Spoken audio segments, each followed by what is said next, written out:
नमस्कार। चलिए आज एक ऐसी आध्यात्मिक यात्रा पर चलते हैं जो बेहद खास है।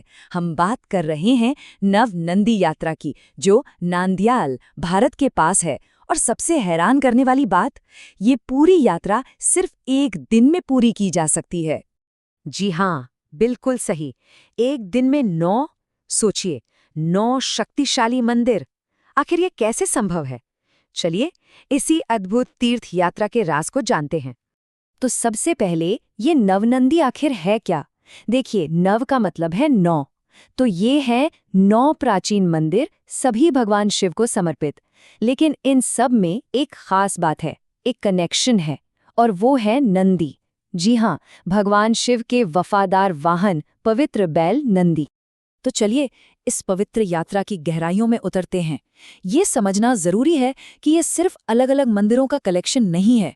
नहीं, ये तो एक सदियों पुराना, पहले से तय किया गया मार्ग है, एक आध्यात्मिक सर्किट है जिस पर चलकर भक्त आध्यात्मिक शक्ति पाते हैं। तो इस यात्रा का रूट कैसा है?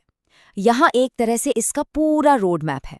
शुरुआत होती है प्रथम नंदी से। फिर यात्रा आगे बढ़ती है नाग, सोम और सूर्य नंदी जैसे कॉस्मिक मंदिरों की तरफ।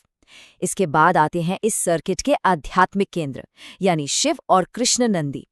और आखिर में यात्रा का समापन होता है विनायक और गरुड़ नंदी पर। बिल्कुल साफ, एक स्ट्रक्चर्ड आध्यात्मिक पथ।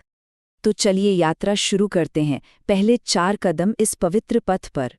ये शुरुआती मंदिर ये बहुत ज़रूरी हैं। ये हमें उन शक्तिशाली कॉस्मिक ऊर्जाओं से जोड़ते हैं जिनका हमारे जीवन पर गहरा असर पड़ता है। यात्रा का ऑफिशियल स्टार्टिंग पॉइंट है प्रथम नंदी। जैसा नाम से ही साफ है, प्रथम यानी पहला।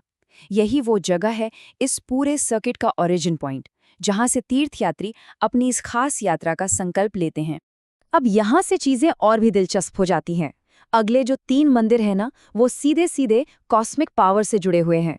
जैसे कि नाग नंदी, नाम से ही अंदाजा लग गया होगा, ये सर्प ऊर्जा से जुड़ा है। ऐसा माना जाता है कि यहाँ नाग दोष जैसी ज्योतिष बाधाओं से मुक्ति मिलती है। फिर आता है सोम नंदी, जिसका संबंध है चंद्रमा से, मन की शांति और बैलेंस के लिए। और तीसरा है सूर्य नंदी, जो सूर्यदेव की ऊर्जा से जुड़ा है, जहाँ लोग स्वास्थ्य और वाइटैलिटी के लिए प्रार्थना करते हैं। इन पहले 4 कॉस्मिक मंदिरों को पार करने के बाद अब हम इस यात्रा के दिल तक पहुंचते हैं, उसके आध्यात्मिक कोर तक। यही वो हिस्सा है सर्किट का जहां सबसे शक्तिशाली और मशहूर मंदिर हैं। इसके बाद आते हैं 2 बेहद शांत मंदिर, शिव नंदी और कृष्ण नंदी। ये मंदिर अपनी गहरी भक्ति और मजबूत शैव परंपराओं के लिए जाने जाते हैं। मतलब ऐसी परंपराएं जो भगवान शिव की पूजा पर ही केंद्रित हैं। मुख्य मंदिर तक पहुंचने से पहले ये एक शांत आध्यात्मिक अनुभव देते हैं। और अब हम पहुंचते हैं इस यात्रा के सबसे जरूरी पड़ाव पर, इस पूरे सर्किट के क्राउन ज्वेल, उसके मुकुटमणि पर, महानंदी मंदिर। महानंदी इन 9 मंदिरों में से सबसे ज्यादा फेमस है और ये आंध्र प्रदेश का एक बड़ा शिव तीर्थ स्थल भी है। लेकिन इसकी सबसे अनोखी, सबसे खास बात पता है क्या है? मंदिर के अंदर से लगातार बहता हुआ एक प्राकृतिक क्रिस्टल क्लियर पानी का झरना। जी, बिल्कुल साफ पानी। इसे चमत्कारी माना जाता है। सच कहूं तो यही इस तीर्थयात्रा का आध्यात्मिक क्लाइमैक्स है, वो जगह जहां भक्त सबसे ज्यादा ऊर्जा महसूस करते हैं। तो महानंदी के अद्भुत अनुभव के बाद अब इस पवित्र सर्किट को पूरा करने का समय आ गया है। चलिए आगे बढ़ते हैं और देखते हैं कि आखिरी मंदिर इस यात्रा को एक खूबसूरत अंजाम कैसे देते हैं। आखिरी 2 पड़ाव, दोनों का अपना अपना महत्व है। एक तरफ है विनायक नंदी, जैसा कि नाम से ही साफ है, ये भगवान गणेश से जुड़ा है। यहाँ भक्त प्रार्थना करते हैं कि उनकी यात्रा बिना किसी बाधा के पूरी हो। और दूसरी तरफ है गरुड़ नंदी, ये इस यात्रा का आखिरी मंदिर है, जो इस सफर की आध्यात्मिक सफलता का प्रतीक है, एक तरह से फाइनल सील ऑफ कंप्लीशन। तो सवाल उठता है कि आखिर इस पूरी यात्रा का मतलब क्या है? क्यों करते हैं लोग इतनी मेहनत से ये पवित्र यात्रा? चलिए इसके पीछे के आध्यात्मिक और प्रैक्टिकल दोनों तरह के महत्व को समझें। ये जानना भी काफी दिलचस्प है कि ये सिर्फ एक आध्यात्मिक यात्रा नहीं है, बल्कि एक शारीरिक चुनौती भी है।